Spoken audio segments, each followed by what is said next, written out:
नमस्कार साथियों, आज के वीडियो में डिस्कस करने वाले हैं राजस्थान कर्मचारी चयन बोर्ड की एक लेटेस्ट अपडेट को लेकर। जैसा कि आप सभी जानते हैं, राजस्थान कर्मचारी चयन बोर्ड के द्वारा जीएनएम भर्ती 2023 के लिए वैकेंसी निकाली गई थी, जिसके लिए आपका एग्ज़ाम 3 फरवरी 2024 को कंडक्ट करवाया गया था। उसके लिए रिजल्ट है वो जारी कर दिया गया है। तो वे सभी कैंडिडेट जो यहाँ पर क्वालिफाई हुए हैं उनको हमारी तरफ से बधाई।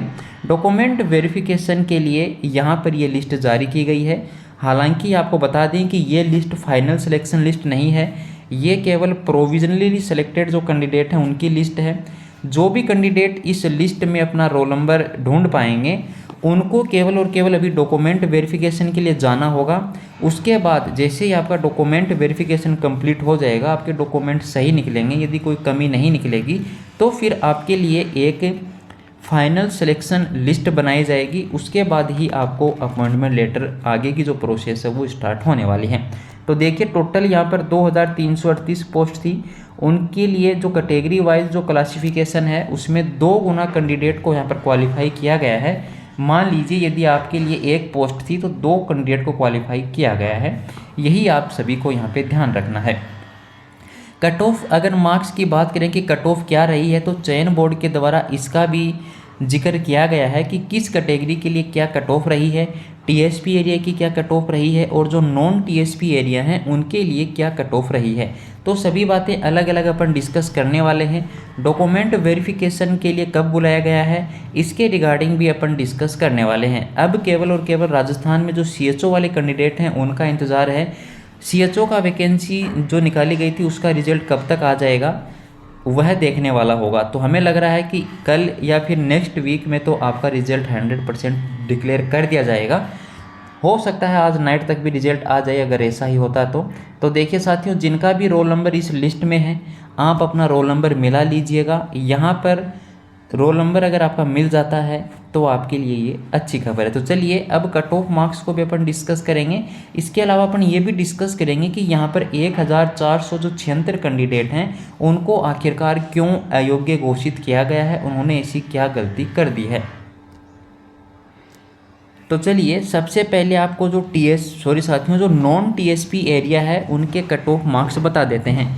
तो यहाँ पर कैटेगरी वाइज आप देख सकते हैं कि जनरल अगर कैटेगरी आपकी थी उसमें आप अगर मेल हैं तो 211 गई है आपके। तो 211.34 नंबर लाने वाले जो कैंडिडेट हैं उन्होंने यहाँ पर अपनी जगह बनाई है। फीमेल के लिए 184 नंबर अगर आए हैं तो यहाँ पर आपने क्वालिफाई किया है। जनरल के जो ईडब्ल्यूएस कैंडिडेट हैं उनके लिए 184 गई है। फीमेल के लिए केवल और केवल 124 गई है। काफ़ी ठीक ठाक कट ऑफ रही है। एससी के लिए यहाँ पर जो जनरल में था 185 और जो फीमेल हैं उनके लिए 146 गई है। इसके अलावा जो एसटी कैंडिडेट हैं नॉन टीएसपी के और ओबीसी जो कैंडिडेट हैं वो इस प्रकार इनकी जो कट ऑफ जो नंबर हैं वो इस प्रकार रहे हैं। एसटी में जनरल के लिए 150 पूरे और फीमेल के लिए 122, जबकि ओबीसी में जनरल के लिए 196 और फीमेल के लिए 167 जो मार्क्स हैं वो कट ऑफ रहे हैं। हालांकि यहाँ पर आपको बता दें कि जो एमबीसी कैटेगरी के कैंडिडेट हैं उनके लिए भी ठीक ठाक कट ऑफ रही है, 170 और फीमेल के लिए 108 रही है। इसके अलावा जो कैंडिडेट टीएसपी एरिया के हैं उनके भी देखिए, एक आपके लिए हम बता दें कि हो सकता है कि आपको अपना रोल नंबर ऊपर वाली लिस्ट में भी और नीचे वाली लिस्ट में भी देखने को मिल सकता है। ऐसा इसलिए हुआ है क्योंकि जो भी कैंडिडेट जिस एरिया के लिए क्वालिफाई हुआ है यदि उसने उससे ज़्यादा मार्क्स ऑब्टेन किए हैं तो दोनों ही जगह आपको अपना रोल नंबर देखने को मिल सकता है। तो कंफ्यूज नहीं होना है कि मेरा रोल नंबर 2 जगह है, ऐसा क्यों है। अब चलिए यहाँ पर जो टीएसपी एरिया है उनकी कट ऑफ को भी डिस्कस कर लेते हैं। तो जनरल के लिए यहाँ पर गई है 180 और फीमेल के लिए गई है 162, जबकि एससी के लिए गई है 168 और फीमेल के लिए गई है 150। एसटी के लिए गई है 141 और फीमेल के लिए गई है 129। तो काफ़ी ठीक अच्छी रैंक मतलब कट ऑफ मार्क्स रही है।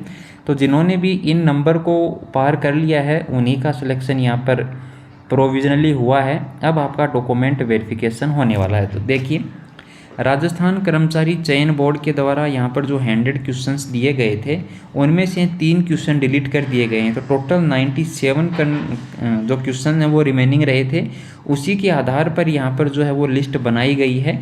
कौन से क्वेश्चन आपकी टेस्ट जो सीरीज़ थी, सॉरी साथियों, जो सेट वाइज जो सीरीज़ थी उनमें से कौन से क्वेश्चन डिलीट किए गए हैं उनका भी वर्णन यहाँ पर किया गया है, तो आप इसको भी देख सकते हैं। इसके अलावा जो 1476 कैंडिडेट को अयोग्य घोषित किया गया है वो इसलिए किया गया है क्योंकि इन्होंने जो कर्मचारी चयन बोर्ड का जो नियम था कि 10% से जो अधिक हैं वो क्वेश्चन आपको अटेम्प्ट करने हैं, वो ये नहीं कर पाए, इसलिए इनको अयोग्य घोषित कर दिया गया है। धन्यवाद साथियों, वीडियो को शेयर, चैनल को सब्सक्राइब करने के लिए, हमारे साथ जुड़े रहने के लिए।